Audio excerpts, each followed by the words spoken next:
Hello Sagittarius. Sagittarius यानी धनु राशि में सुरेश को ट्रिप्लेस इन द टैरो से। तो आज हम सेजिटेरियस यानी धनु राशि के लिए सिंगल्स की जनरल लव रीडिंग करेंगे।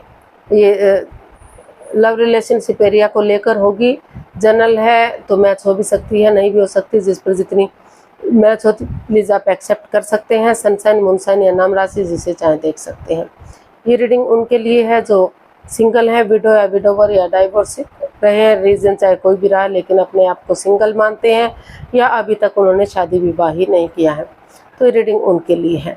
तो इसमें अगर पर्सनल रीडिंग चाहते हैं तो नीचे डिस्क्रिप्शन बॉक्स में डिटेल्स दी गई, वहाँ जाकर चेक कीजिएगा। कोई भी कन्फ्यूजन डाउट होने पर व्हाट्सएप मैसेज के जरिए आप इसे क्लियर कर सकते हैं। ये रीडिंग जो है 28 से लेकर 4 जुलाई 2025 तक के लिए वीकली यानी साप्ताहिक रीडिंग रहेगी। तो इसमें सबसे पहले आपकी पार्टनर की इसमें सबसे पहले आपकी करंट फीलिंग्स देखेंगे, आपकी जो है प्रेजेंट एनर्जी क्या है।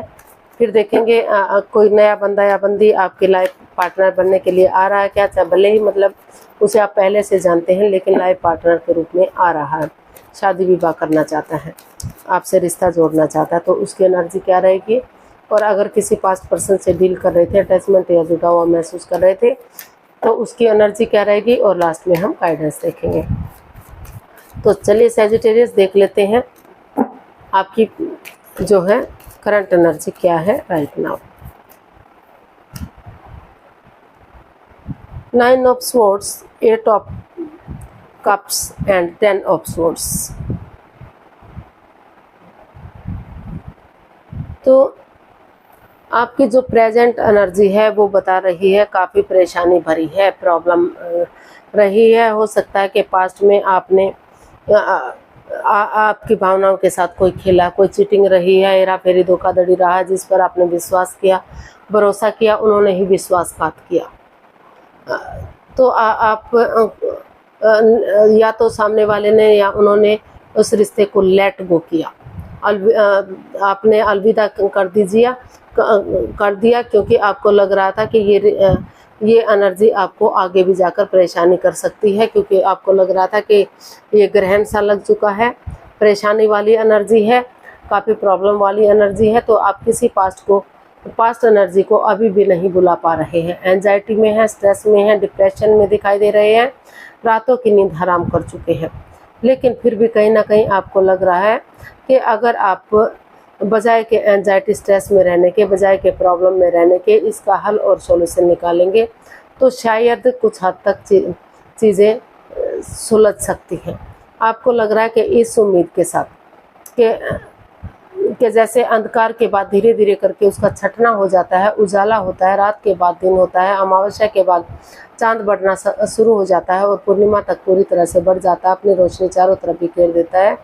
तो उसी तरह से अगर आप उस नेगेटिविटी को ख़त्म करते हुए पॉजिटिविटी की तरफ बढ़ेंगे, एक नई ताजगी, नए जोश के साथ उन चीज़ों को लेट गो करते हुए, उन बातों को लेट गो करते हुए जो आपको परेशानी दे रही है, जिसकी वजह से आपकी लाइफ में ग्रहण सा लग चुका है, आप एंजाइटी स्ट्रेस में हैं, तो आपको महसूस हो रहा है कि आपको हल और सॉल्यूशन निकालना चाहिए, आगे बढ़ना चाहिए, गिव अप अपने आप से गिव अप नहीं करना चाहिए, अपने आप में हार नहीं माननी चाहिए। तो आप उनका शायद आप कोशिश कर रहे हैं कि एक ना एक दिन नेगेटिविटी ख़त्म होगी और आपकी लाइफ में पॉजिटिविटी ज़रूर आएगी। तो आप हल ढूंढ रहे हैं, सॉल्यूशन ढूंढ रहे हैं कि किस तरह से नेगेटिविटी को ख़त्म करते हुए पॉजिटिविटी की तरफ बढ़ा जाए, ताकि आप जो भी पुराने गिले शिकवे रहे हैं, जो भी प्रॉब्लम्स रही हैं, चीटिंग, हेरा फेरी, धोखाधड़ी रहा है, आपके भावनाओं के साथ खेला गया है, आप उससे निजात पा सकें और आगे बढ़ सकें। तो काफ़ी परेशानी वाली एनर्जी है, काफ़ी किसी दर्दनाक हादसे से आप गुजर रहे हैं, नहीं भुला पा रहे हैं, प्रॉब्लम में दिखाई दे रहे हैं। देख लेते हैं कोई नया पर्सन इन दिनों आपकी लाइफ में आ रहा है क्या, आ रहा है तो एनर्जी क्या रहेगी। 2 of pentacles, page of cups and 9 of wands. तो आपके नए पर्सन की एनर्जी बता रही है कि अभी आप जगलिंग फेज में हैं, प्रॉब्लम में है, आप एक दूसरे से माफ़ी मांगना चाहते हैं, एक दूसरे को माफ़ कर देना चाहते हैं, लेकिन अभी आप डिसाइड नहीं कर पा रहे हैं कि आपको नए पर्सन की तरफ जाना चाहिए, या उसी पर्सन की तरफ वापस जाना चाहिए, या अपने जॉब बिजनेस करियर की तरफ ध्यान देना चाहिए, क्योंकि आप काफ़ी हर्ट हुए हैं, काफ़ी प्रॉब्लम में हैं, किसी दर्दनाक हादसे से गुजर रहे हैं, आप चोटिल हैं, अंदर से आपकी आत्मा दुख रही है। तो अभी आपको लग रहा है कि पहले आपको उन चीज़ों से उभर जाना चाहिए। अभी आपको किसी भी रिश्ते में, नए इवन पुराने किसी भी रिश्ते में आपको नहीं जाना चाहिए। आपको अपना पहले खुद को स्टेबल करना चाहिए, अपने आप को प्रिपेयर करना चाहिए, रेडी करना चाहिए। अभी आपको अपने जॉब बिजनेस एडवेंचर की तरफ ध्यान देना चाहिए। लेकिन आप हैं कि मतलब डिसाइड ही नहीं कर पा रहे हैं कि आपको रिश्ते की तरफ बढ़ना चाहिए, एक नई बिगिनिंग, नई शुरुआत कर देनी चाहिए लाइफ में, या फिर जॉब बिजनेस एडवेंचर की तरफ बढ़ना चाहिए, या उसी बंदे से माफ़ी मांगकर आगे बढ़ जाना चाहिए। तो काफ़ी कन्फ्यूज़न की स्टेट आपकी दिखाई दे रही है। आप ना तो पुराने की तरफ जा पा रहे हैं, ना तो नया एक्सेप्ट कर पा रहे हैं। अभी आप, क्योंकि आप इस एनर्जी में हैं ही नहीं कि आप किसी भी रिश्ते को संभाल सकें, तो आप जगलिंग फेज में दिखाई दे रहे हैं। जब तक आप जगल करना बंद नहीं करेंगे और डिसाइड नहीं करेंगे, तब तक आप कोई भी हल या सॉल्यूशन नहीं निकाल पाएंगे। अगर आप हल सॉल्यूशन निकालना चाहते हैं तो आपको उस नेगेटिविटी से बाहर निकलना ही पड़ेगा और एक नई बिगिनिंग, एक नई शुरुआत करनी पड़ेगी।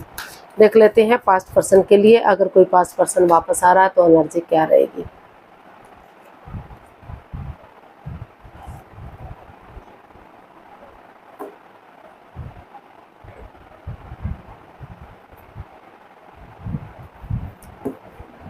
जी हाँ, आप पास्ट पर्सन के लिए रेडी हैं, तैयार हैं, क्योंकि आप दोनों एक दूसरे से प्यार करते हैं, अटैचमेंट करते हैं, अटैचमेंट फील करते हैं, जुड़ा हुआ महसूस करते हैं। तो आप विचार विमर्श कर रहे हैं, सोच विचार कर रहे हैं कि किसी की भावनाओं को ठेस ना पहुँचे, कोई भी परेशानी दुविधा ना रहे। तो नए सिरे से, एक नई ताजगी, नए जोश के साथ एक नया चैप्टर, नया अध्याय शुरू करना चाहते हैं। आप शुरू से शुरू करना चाहते हैं, नेगेटिविटी को भूलते हुए आप नए सिरे से आगे बढ़ना चाहते हैं। आपको लग रहा है कि अगर पुरानी बातों को बुलाते हुए एक दूसरे को माफ़ कर देते हैं, एक दूसरे से माफ़ी मांग लेते हैं और आगे बढ़ते हैं, तो फिर से एक नया चैप्टर, नया अध्याय शुरू किया जा सकता है, फिर से शुरू किया जा सकता है। रिश्ता विक्टोरियस हो सकता है, सक्सेसफुल हो सकता है, चीयरफुल हो सकता है, और जो है इसमें इतना पोटेंशियल, ताकत, हिम्मत है कि रिश्ता आगे बढ़ सके। तो आप पुरानी एनर्जी की तरफ वापस जाने का सोच रहे हैं। हो सकता है कि दोनों तरफ से ही आप प्यार मोहब्बत करते हो, किसी और चीज़ को लेकर आपको दुविधा रही हो, कोई और तीसरा पर्सन इन्वॉल्व रहा है जो आपके रिश्ते में बाधाएं, रुकावटें, दिक्कतें दे रहा था। तो उस उलझन को ख़त्म करते हुए आप नए सिरे से आगे बढ़ना चाहते हैं उस पास्ट पर्सन के साथ, जिससे आप अटैचमेंट या जुड़ा हुआ महसूस करते हैं, जिसे लॉन्ग लाइफ या जिस रिश्ते को स्टेबल बनाना चाहते थे।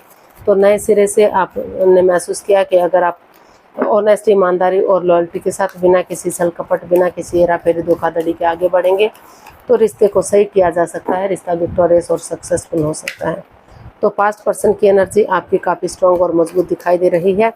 तो आप पास्ट एनर्जी को भूलकर जो आपको प्रेजेंट में परेशानी दे रही है, दुविधा दे रही है, उसको बुलाते हुए इसका हल और सॉल्यूशन निकालेंगे, एक नया चैप्टर, नया अध्याय शुरू करेंगे।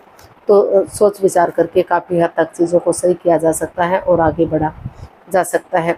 यूनिवर्स की तरफ से गाइडेंस देख लेते हैं। यूनिवर्स ये मैसेज दे रहे हैं, गाइडेंस दे रहे हैं कि अपने गुस्से पर काबू कीजिए, अपने टेम्पर पर काबू कीजिए, पेशेंटली चीज़ों को हैंडल कीजिए, पर्सनल और प्रोफेशनल लाइफ में बैलेंस बनाकर चलिए।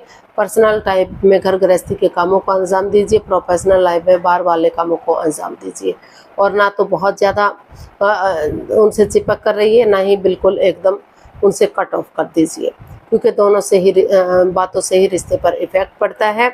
और अगर आप सोच विचार करके पेशेंटली चीज़ों को हैंडल करते हुए प्यार और प्रेम के साथ आगे बढ़ते हैं, तो जो अप एंड डाउन चीज़ें जा रही थी, रॉन्ग राइट हो रही थी, लेफ़्ट राइट जा रही थी, तो फिर से पटरी पर गाड़ी चढ़ सकती है, फिर से चीज़ों को सही किया जा सकता है। अपने लिए या अपने प्यार के लिए अगर आप स्टैंड लेंगे तो चीज़ों को आगे बढ़ाया जा सकता है, चाहे अपनों के अगेंस्ट क्यों ना जाना पड़े। तो एक बिगनिंग, एक शुरुआत कीजिए। यूनिवर्स जी आपको मौका दे रहे हैं, अच्छे आइडियाज़ दे रहे हैं, अपॉर्चुनिटी दे रहे हैं, उनको एक्सेप्ट कीजिए और उस पर काम कीजिए। अगर उस पर आप बिगनिंग करेंगे, शुरुआत करेंगे, तो वही बिगनिंग, वही शुरुआत आपको आगे जाकर खुशियाँ दे सकती है, चीज़ें फ्रूटफुल और कामयाब हो सकती हैं, आपको जस्टिस मिल सकता है, न्याय मिल सकता है और चीज़ों को आगे बढ़ाया जा सकता है। तो आपको नेगेटिविटी से बाहर आते हुए उसका नेगेटिविटी में नहीं रहना है, उसका हल और सॉल्यूशन निकालना है। एंजाइटी में नहीं रहना है, स्ट्रेस में नहीं रहना है और गुस्से में नहीं रहना है। अपने एंगर को, अपने गुस्से को, अपने टेम्पर को छोड़ दीजिए। एक दूसरे से माफ़ी मांग लीजिए, एक दूसरे को माफ़ कर दीजिए और अगर आपको पसंद है तो फिर से आगे बढ़ जाइए। आज के लिए इतना ही, फिर नई वीडियो के साथ मिलते हैं। अगर वीडियो सही लगती हैं, अच्छी लगती हैं तो लाइक, शेयर और सब्सक्राइब करें। कमेंट्स करना ना भूलें, इससे मोटिवेशन मिलता है, आपको नोटिफिकेशन मिलता है, वीडियो बनाने में मदद मिलती है। तो जल्दी मिलते हैं नई वीडियो के साथ, तब तक के लिए हैप्पी रहें, खुश रहें। नमस्ते, थैंक यू सो मच।